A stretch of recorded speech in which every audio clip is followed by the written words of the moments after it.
ನಾವೇ 1 ಕೋಟಿ ಕೊಡ್ತೀವಿ, ನಾವು ಅವರನ್ನ ಕೊಲ್ತೇವೆ, ಡಿಕೆ ಶಿವಕುಮಾರ್ ಸರ್ಕಾರ ಪರ್ಮಿಷನ್ ಕೊಡುತ್ತಾ ಅಂತ ಪ್ರಶ್ನೆ ಮಾಡಿದ್ದಾರೆ ನೋಡಿ.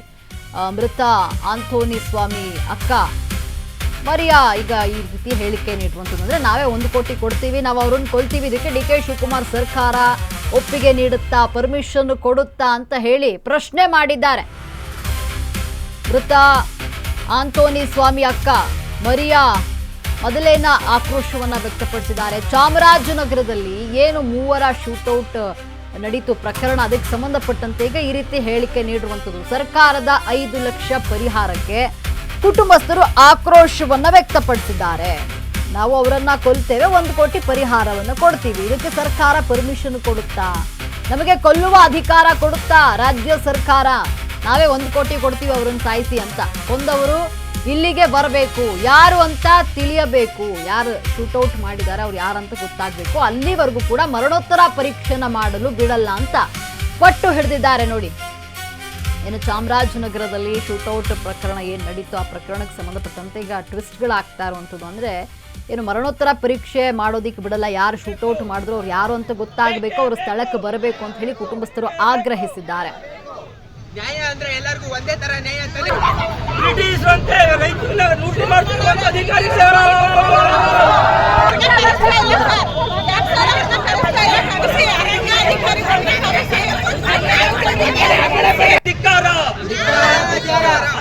ಯಾವ ಅಧಿಕಾರಿಗಳು ಬಂದು ಯಾವ ನ್ಯಾಯ ನಮ್ಗೆ ಒಪ್ಪಿರಲಿಲ್ಲ. ಏನು ಫಾರೆಸ್ಟ್ ಅಧಿಕಾರಿಗಳು ಯಾವ ಒಂದು ನ್ಯಾಯವನ್ನು ಒಪ್ಪಿಲ್ಲ. ನಾವು ಸಾಯಿಸೋರು ಯಾರು ಬಂದಿಲ್ಲ. ಇಲ್ಲಿ ಅಲ್ಲಿ ಸಾಯಿಸ್ಬಿಟ್ಟು ನಮ್ಮ ತಮ್ಮನ್ನ ನಮ್ಮ ಹುಡುಗರನ್ನ 3 ಜನ ಸಾಯಿಸ್ಬಿಟ್ಟು ಇಲ್ಲಿ ಎತ್ಕೊಬಂದು ಹಾಕವ್ರೆ. ಈಗ 6 ಲಕ್ಷ ಕೊಡ್ತೀನಿ ಬಾಡಿ ತಗೊಳ್ಳಿ ಅಂತ ಹೇಳವ್ರೆ ಫಾರೆಸ್ಟ್ನವರು, ಇವ್ರ ಆಫೀಸವರು, ಪೊಲೀಸರು ಹೇಳ್ತಾರೆ. ಈಗ ಆ ಫಾರೆಸ್ಟ್ ಅವ್ರನ್ನ ನಾವು ಸಾಯಿಸ್ಬಿಟ್ಟು ಒಂದೊಂದು ಕುಟುಂಬಕ್ಕೆ 1 ಕೋಟಿ ಕೊಡ್ತೀವಿ, ತಕ್ಕತಾರ ಸರ್ ಎಷ್ಟು ಕೋಟಿ ಕೊಟ್ಟರೆ ಜನ ಬರ್ತಾರ ನಮ್ಮ ತಮ್ಮ ಬರ್ತಾನ, ಅವ್ರನ್ನ ಸಾಯಿಸಲ್ಲ ನಾವು. ಯಾವ ಅಧಿಕಾರಿಗಳು ಇಷ್ಟವರೆಗೆ ಯಾರು ಒಂದು ಇದು ಮಾಡಲಿಲ್ಲ. ಅವ್ರನ್ನ ಅರ್ಥ ಮಾಡಬೇಕು, ಅವ್ರಿಗೆ ಸರಿಯಾಗಿ ಶಿಕ್ಷೆ ಕೊಡಬೇಕು. ಹೆಂಗೆ ನಮ್ಮ ಹುಡುಗ ಶಿಕ್ಷೆ ಕೊಟ್ಟರು ಆ ರೀತಿ ಅವ್ರನ್ನ ಶಿಕ್ಷೆ ಕೊಡಲೇಬೇಕು. ಆ ಫಾರೆಸ್ಟ್ ಅಧಿಕಾರಿಗಳನ್ನ ಸಸ್ಪೆಂಡ್ ಮಾಡಲೇಬೇಕು. ಅವ್ರ ಕೆಲಸನೇ ಬಿಟ್ಟು ತೆಗಿಬೇಕು. ಫಾರೆಸ್ಟ್ ಆಫೀಸ್ ಎಲ್ಲಿನೂ ಇರಲೇಬಾರದು ಸರ್. ಫಾರೆಸ್ಟ್ ಆಫೀಸ್ ಎಲ್ಲಿ ಇದ್ರೆ ನಾವು ಬಿಡೋಲ್ಲ. ಫಾರೆಸ್ಟ್ ಆಫೀಸ್ ಮಾತ್ರ ಯಾವ ಊರಲ್ಲಿ ಇರಲೇಬಾರ್ದು ಸರ್, ಇರಲೇಬಾರ್ದು. ಅವ್ರ ಫಾರೆಸ್ಟ್ ಆಫೀಸ್ ಎಲ್ಲಿ ಇರಬಾರ್ದು. ಆ ಅಧಿಕಾರಿಗಳ ಮಂತ್ರಿಗೆಲ್ಲ ಬಂದು ನಮಗೆ ಏನು ಮಾಡಿದ್ರು ನಮ್ಮ ಕುಟುಂಬಕ್ಕೆ ಏನೋ ಪರಿಹಾರ ಕೊಡಲೇಬೇಕು. ಇವಾಗ 5 ಲಕ್ಷ ಕೊಡ್ತೀನಿ ಅಂತಾರೆ, 3 ಲಕ್ಷ ಕೊಡ್ತೀನಿ. 3 ಲಕ್ಷ 5 ಲಕ್ಷ ಏನು ಆಯ್ತದ ಸರ್? ನಮ್ಮ ತಮ್ಮ ಬರ್ತಾನ, ನಮ್ಮ ಹುಡುಗರು ಬರ್ತಾರ ಸರ್. ಆ ರೀತಿನೇ ಅವ್ರನ್ನ ಸಾಯಿಸ್ಬಿಟ್ಟು ನಾವು ಕೊಡ್ತೀವಿ, ತಕ್ಕದಾರ ಸರ್. ಅವ್ರನ್ನ ನ್ಯಾಯ ಬೇಕು ಸರ್. ಅವ್ರು ಬಂದು ನಿಲ್ಲಿಸಬೇಕು, ಇಲ್ಲಿ ನಮ್ಮ ಮುಂದೆ ನಿಲ್ಲಿಸ್ಬೇಕು. ಅವ್ರನ್ನ ಫಾರೆಸ್ಟ್ ಅಧಿಕಾರಿಗಳು ಮಂತ್ರಿಗಳು ಇಲ್ಲಿ ಬರಲೇಬೇಕು ಸರ್. ಇಲ್ಲಿ ಬಂದ ಮೇಲೆ ನ್ಯಾಯ ನಾವು ಒಪ್ಕೋತೀವಿ. ಹೇಗೆ ಸರ್? ಎಷ್ಟು ದಿನ ಆಯ್ತು ಸರ್? ಎಷ್ಟು ದಿನ ಆಯ್ತು? ಅಲ್ಲಿ ಸಾಯಿಸ್ತಾನೆ.